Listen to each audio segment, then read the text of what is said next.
Hi, I'm Jen Hoskins with Mommy Evangelism, and I want to talk to you about being a mommy on a mission.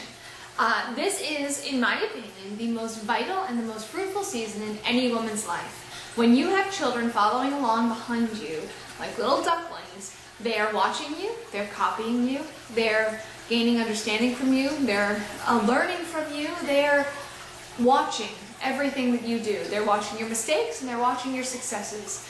They are watching you. So it is a vital season of life to make sure that you are following the commands of Christ, which is to go and make disciples. You have little disciples that are already in your home who are with you all the time. That is a huge benefit to you. It is also a very fruitful season of your life. This is a time where you can train your children to go and evangelize the way that God told them to. He has instructed us to come to repentance and faith and go and make disciples. Those are our two things. That's the Great Commission right there. We are to come to repentance and faith, go and make disciples. If your children watch you do that every day, there's a very good chance that they too will come to repentance and faith and go and make disciples. When you live a gospel-saturated life, your children will pick up on a gospel-saturated life. When you live in a gospel-centered home, you're going to have gospel-centered children. It doesn't mean you're not going to have rebellion and misbehavior and other things that you'll need to correct, but it does mean that your opportunity to change those things starts with your children. You're raising world changers. You're raising little evangelists who can go and make disciples of men. This is a generational impact that every mother has. Whether you have 1 or 20, you are making a difference in your children's life, in the lives that they're going to impact when they go and speak to people, your grandchildren, then your great-grandchildren, then your great-great-grandchildren, and in just a few generations, from you making a few changes in your life and truly walking out the Great Commission, you can have thousands of people who are following after Christ passionately just because you decided one day that you were going to take up the Great Commission and truly walk it out every single day. That's a larger impact than anybody can have. Being a parent is the core of everything when it comes to evangelism. Whether it's a spiritual parent or a physical parent, you are shepherding those people. They're people. They're not your people. You may have been able to borrow them from the Lord for a while, but you're really only borrowing them to hand them back to Him and say, all right, it's your turn. And He shepherds them for the rest of their lives. You have a great call in the Great Commission as a mother. I know the first thing that I usually hear from moms who, when I talk to them about sharing their faith, is, I don't have time. I have 5 children. I completely understand what it means to not have time. My children are ages 11, 9, 4, 2, 1, and then we're expecting our 6th.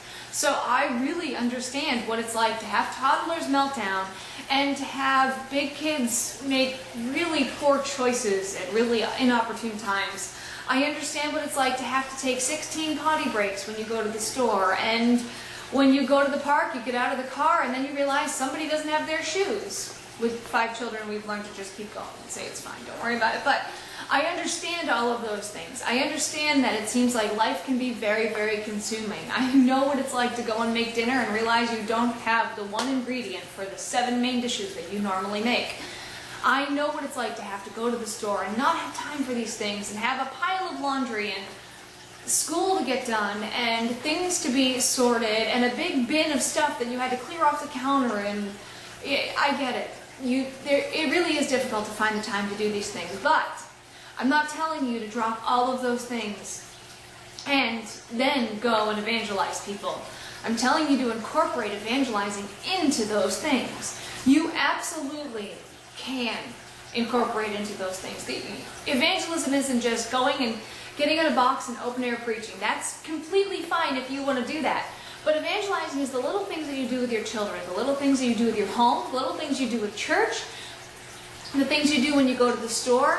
Evangelism starts in those places.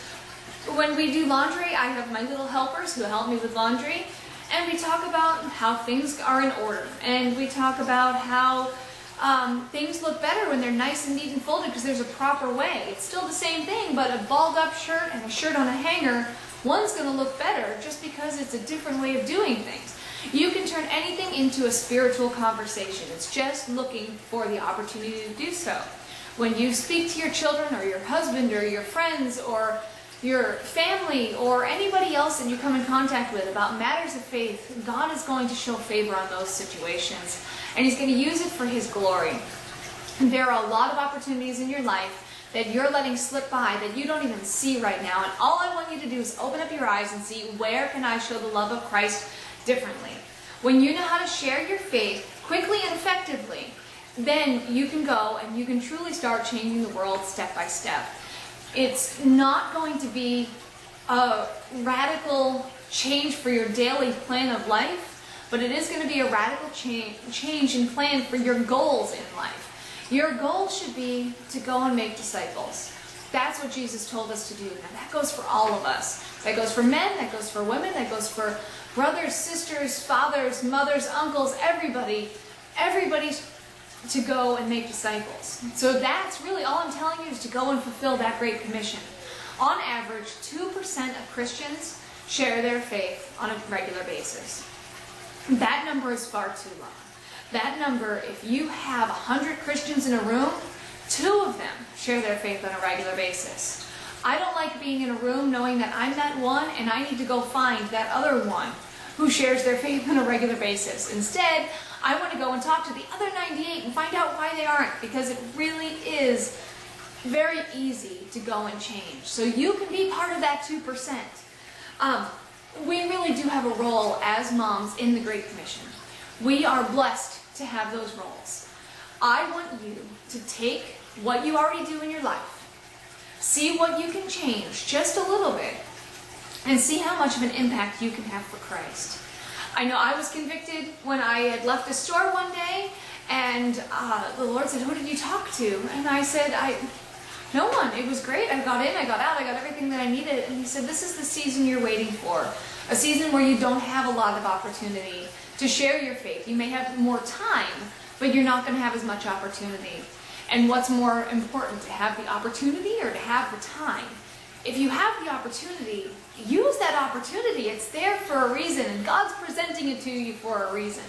So let's start right here and take a quick analysis of your life and say, where can I change little things that can make huge impacts on the kingdom of God?